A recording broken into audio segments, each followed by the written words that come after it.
show. You'll have to forgive the get-up.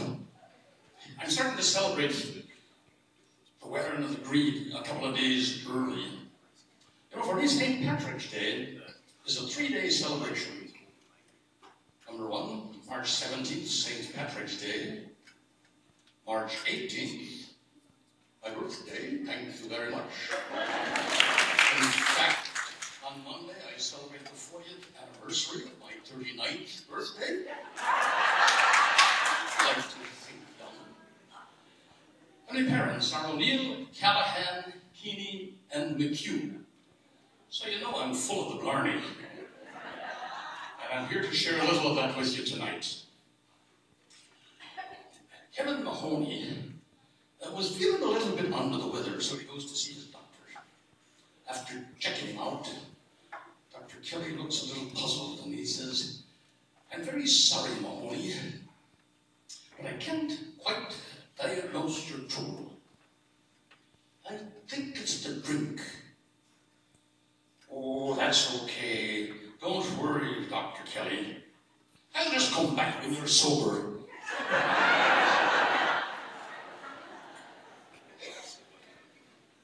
Nora yells from the kitchen, "Patrick, are you spitting in the vase on the mantelpiece?" No, Nora. But I'm getting closer by the minute." Callahan was complaining to his friend Quinn that his wife was driving him to drink. "Well, you're a very lucky man," says Quinn.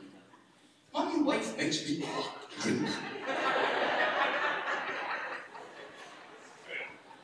Pat and Maureen are attending the county fair where a pilot is offering rides in his open cockpit biplane. Patrick asks him, "How much for such a ride?" "Well, it'll be £10 each for 5 minutes." "Oh," says Patrick, walking away, "we can't afford that." Wait, says the pilot. "I'll make you a deal.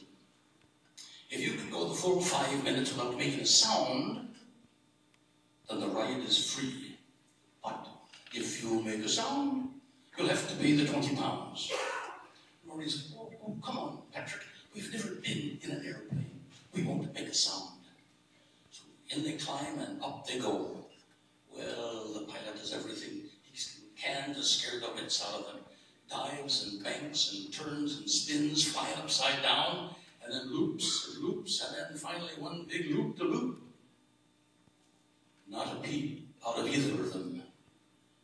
So back on the ground, the pilot says, "Well, I have to congratulate you for not making a sound." He says, "You're a very brave man."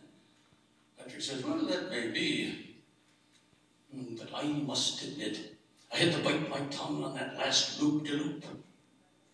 I almost screamed when Maureen fell out."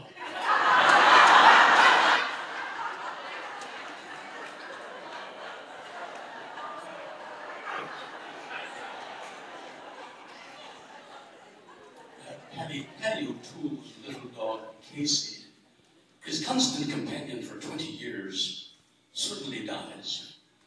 So grieving, Paddy goes to Father Murphy, the pastor of the Catholic Church, and he says, "Father, my little dog, Casey, has died, and I need to arrange a proper burial for him." Paddy, says Father Murphy. "Funerals are a very sacred rite for humans.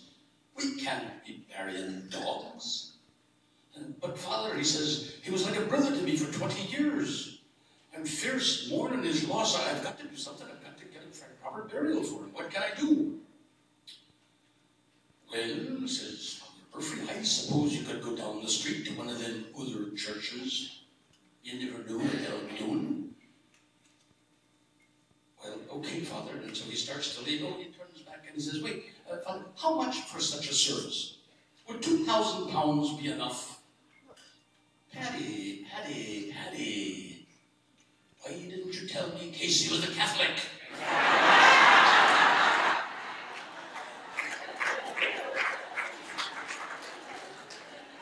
This same Father Hirsch down at the main intersection in town.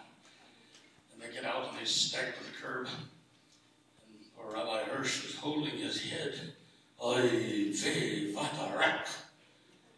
Concerned, Phil Murphy looks at him and he says, well, are you okay, Rabbi? Well, as a matter of fact, I'm not. I'm really shaken up. So Father Murphy reaches into his coat pocket and he pulls out a little flask of whiskey and he says, here, take a bit of this.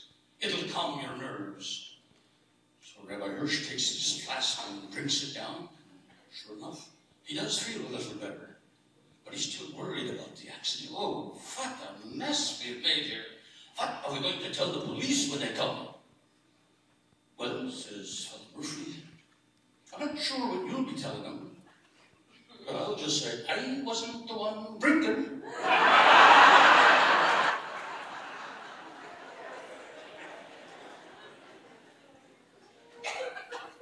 Michael McGuire shows up at work one Monday morning with 2 black eyes.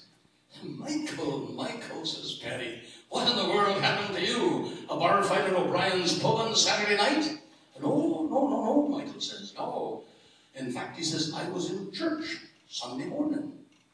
And I was sitting behind this very large woman. And when we stood up, her skirt, her long skirt was sort of clinging between her ample cheeks. So I gently reached over and I pulled it out. Well, wouldn't you know, she had this great big old purse and she swung around and hit me up the side of the head. Give me the black eye. And he says, well, how did you get the other black eye? Well, she didn't like what I did. So I took it back in. Thank you, folks.